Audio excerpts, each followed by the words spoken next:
Сәлеметсіздер ме, құрметті білім алушылар? Біздің бүгінгі тақырыбымыз геометриялық есептер.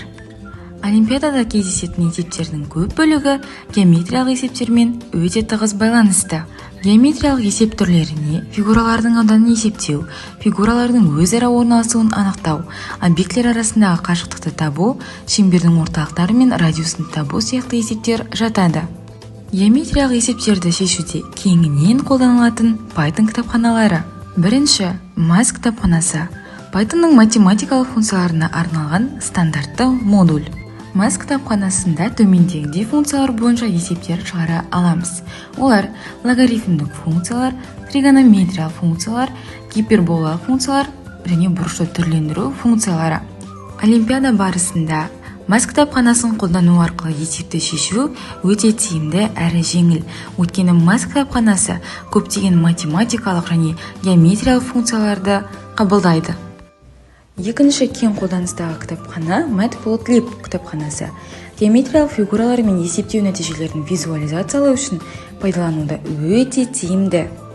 Бұл кітапхана геометриялық 2 өлшемді және 3 өлшемді графикалық деректерді визуализациялайды. Бұл кітапханалар Олимпиада барысында сізге есептерді дұрыс шешуде тиімді көмекші болады. Ендеше осы кітапханалардың бірін пайдалана отырып, Олимпиадада кездесетін геометриялық есепті талдап көрелік. Тапсырма. Герон формуласын қолдана отырып, үш бұрыштың ауданын үш жағынан есептеу. Кіріс деректері: А айнымалысы 5-ге, Б айнымалысы 6-ға, С айнымалысы 7-ге тең, ал шығыс дерегі 14,7 мәніне тең. Алдымен тапсырма шартына назар аударайық. Герон формуласы арқылы ауданды табу үшін алдымен жарты периметрді анықтаймыз. Бұл үшін бізге берілген мәндерді қосып, оларды 2-ге бөлеміз. Осылайша жарты периметрді анықтадық. Енді Герон формуласына салып, үш бұрыштың ауданын табуға кірісейік. Олимпиада барысында қолданатын Python бағдарламалау тілінде модульдерді қосу импорт көмегімен жүзеге асырылады. Ал MAS математикалық және геометриялық мәндерді анықтайды. Мұндағы def кілт сөзі функцияларды анықтау үшін пайдаланылады. Defтен кейін функцияның аты көрсетіледі. Біз үш бұрыш ауданын тауып жатқандықтан атауды үш бұрыш ауданы деп береміз. Және жақша ішінде біз үш бұрыш ауданының үш жақ қабырғасы бойынша айнымалылар енгіземіз. Және де ол айнымалыларды енгізіп болғаннан кейін міндетті түрде қос нүкте қоямыз. Ол жаңа жолдан орналастырылған функцияның дене блогын ашады. Ашып болғаннан кейін мұнда біз Герон формуласында айтып өткендей жарты периметр формуласын жазып аламыз. Өйткені біз ауданын табу үшін алдымен жарты периметрді табуымыз қажет.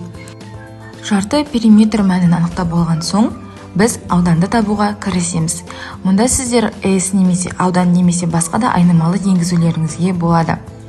Жаңа айтып өткендей, алдымен ауданды табу үшін біз олардың барлығын төбір астына кіргіземіз. Төбір асты Python бағдарламалау тілінде math.sqrt деп жазылады. Және де жақша ішінде біз жарты периметрден айнымалы мәндерін алып тастап, соңында сол мәндердің барлығын көбейтіп шығамыз.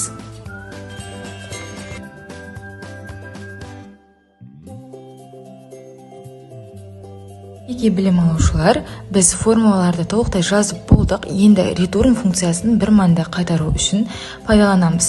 Ал returnнан кейін қайтарғымыз келетін мәнді көрсетуіміз қажет. Бұл бізде аудан. Біз аудан мәнін қайтарғымыз келетіндіктен осылай жазып аламыз. Және де одан кейін A, B, S айнымалылардың кіріс деректерінен қарап, осы 5, 6, 7 сандарын енгіземіз. Барлық формулаларды және сандарды енгізіп болған соң, мәнімізді шығаруға кірісеміз. Мен print операторына жіберу үшін үш бұрыш аудан сөзін пайдаландым. Сіздер мұнда S айнымалысын пайдалануыңызға болады. Және де оны сандармен теңестіріп алдым. Теңестіріп алған себебім мәнді шығаратын кезінде осы айнымалыларға сүйеніп шығаратын болады есеп. Содан соң print операторын қолданамыз және үш бұрыш аудан деп жазамыз. Және рам батырмасын басу арқылы өз мәнімізді аламыз. Назарларыңызға рахмет.